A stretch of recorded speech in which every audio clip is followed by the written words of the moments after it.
Welcome back, Wolfpack. Verlis here, and Fan Friday starts right now. So we're just going to get into this double battle with Ash, and I like that opening. I mean, Porygon 2, or not Porygon 2, Porygon Z is a very high offense Pokemon that can do a lot of really crazy stuff. We also have the Alakazam. If it megas, it can pull off some shenanigans. And if it's carrying the Dazzling Gleam, well, that means this is just going to go excellent, because Dazzling Gleam into the Scrafty is just going to be an absolute slaughter, and then Porygon Z will be able to finish up on the Gardevoir. So that's what I'm seeing could happen in this turn, but you never know. Also, Scarf Porygon Z makes it towards super fast. Alakazam's already really fast, so we're going to see how fun this gets. Man, Alakazam actually going for the Protect. Oh man, I was expecting the super crazy turn, but it depends, because yeah, Alakazam protects itself, but Alakazam also gets the inner focus, and that's going to be Porygon Z with the Hyper Beam. And it works. I mean, that's why it works. Gardevoir has a super high amount of special defense, and like the worst case scenario is you trade 1-for-1, because Hyper Beam is going to blow up that opponent. But then if they don't knock you out, then you can keep going, or you can throw out the Ally Switch, make it to where the focus on the Porygon Z goes away, so it's actually support Alakazam. I was expecting like huge offense. Doesn't look like it. So the Hydro Pump still lands on the Porygon Z, but the Drain Punch, Alakazam's going to soak that Drain Punch up pretty well, and that's going to be, oh my goodness, why not just throw in the Disable while you're at it? The Protect Ally Switch into the double. How is this working? And it is, which is awesome. So I mean, Porygon Z already got 2. Just one-shotting everything. You gotta love it. I mean, people will just kind of make fun of the Hyper Beam and stuff, but it still works. So there's going to be a recharge turn. This is going to be an interesting play on the Spore, but Amoonguss is going to go for the Protect. Looks like Alakazam still threatens like a heavy amount of psychic damage onto it. And yeah, the opponent's team is just out of options right now. So Scrafty is going to knock off onto the Alakazam. Alakazam will go down. But we know Amoonguss already used its Protect, so Porygon Z gets to Hyper Beam it for pretty much free. And there's Blastoise for extra damage. It looks like everything's going to go just right. And there's the Mega for the team. Mega Blastoise. I mean, that's an Aura Sphere with boosted damage into the Scrafty. And that's Porygon Z doing work. So Blastoise also has Fake Out. Going to Fake Out the Scrafty. Just, you know, slow it down a bit. There's Porygon Z with the Hyper Beam. And the Hyper Beam Porygon Z scoring 3 KOs. I mean, Scrafty has to go down. Or not. Never mind. Scrafty will flinch. Amoonguss has the Giga Drain onto that Blastoise. That is a very bulky Scrafty right there. Probably, I'm wondering, is it high amounts of special defense investment into the bulk up? That's like the only thing that would make sense right there. So Porygon Z going to recharge. But anyway, the Hyper Beam Pokemon has been on the field for the entire battle, and it didn't like Hyper Beam and die immediately. So that's cool. That's this game working out right there. Drain Punch on Porygon Z will knock it out, but Blastoise is in a pretty good position right here. Also, we do have another Pokemon left, and the Amoonguss after the Giga Drain looking a bit healthy as well. And that's going to be a Weavile. So Weavile can probably clean this one up pretty well. I would have played a little differently, like I said. I would have Hyper Beam the Amoonguss and then Aura Sphered the Scrafty if I did have it.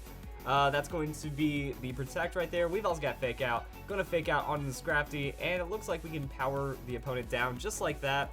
So Rage Powder, Giga Drain stuff on the Amoonguss with that Protect. And there's the Water Pulse. That's not going to be, yeah, that has to be a full special defense. Oh, has he used any setup moves? Might be Assault Vest then, to be that tanky.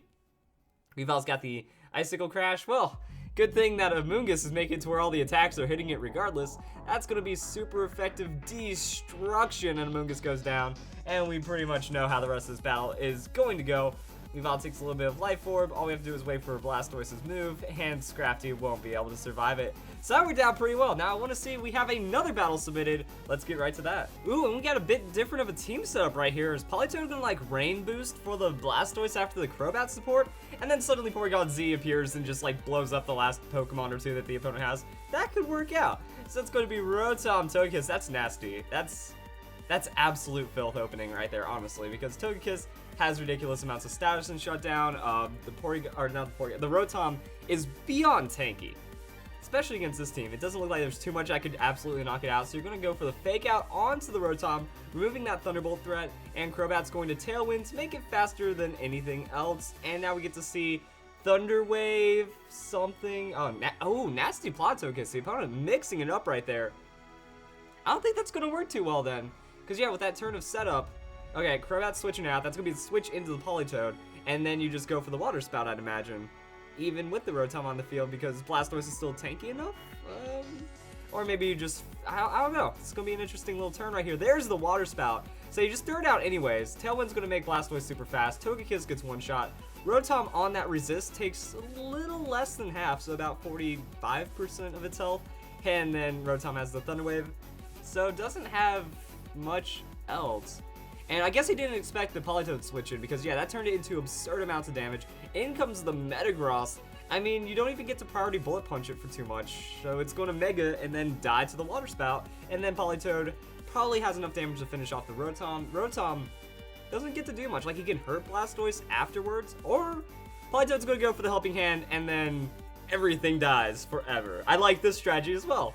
So we have Ultimate Hyper Beam Survival Porygon Z, and then we have this strategy. Now this strategy, I remember back when X and Y first like came out, this was doubles. This was doubles. You went Politoed, like you had some kind of Tailwind into the Water Spout Blastoise, and it was unstoppable, and you can see why. Blastoise, under that rain, high amounts of special attack, stab, Helping Hand, highest base damage move that it has access to, Water Spout. Like, you just one-shot everything neutral. I mean, that was a Mega Metagross that went down, and that thing has a decent amount of tankiness. There goes the Garchomp, and we could two-shot the Rotom, so after resisted things, you know, that's a tanky Pokemon, and the game is already over. And now I can understand why the comment said hashtag Rocket Tag, because I'm pretty sure everything got obliterated in this Fan Fridays, except for two Pokemon, the Rotom and the Scrafty were like the only things that didn't get one shot, and the Amoonguss. I think it just took a little bit of extra damage, but overall, you know, that's a lot of power and a lot of just Rocket Tag aspects on team. Now, I don't think this is fair, Rocket Tag. You know, sometimes you see where the opponent can revenge you with a one-hit KO. We didn't really see too much of that, but it was still a fun little Fan Fridays nonetheless, so I think it's a great start. If you guys enjoyed this video, I hope you guys get ready for some Fan Fridays coming up in a bit.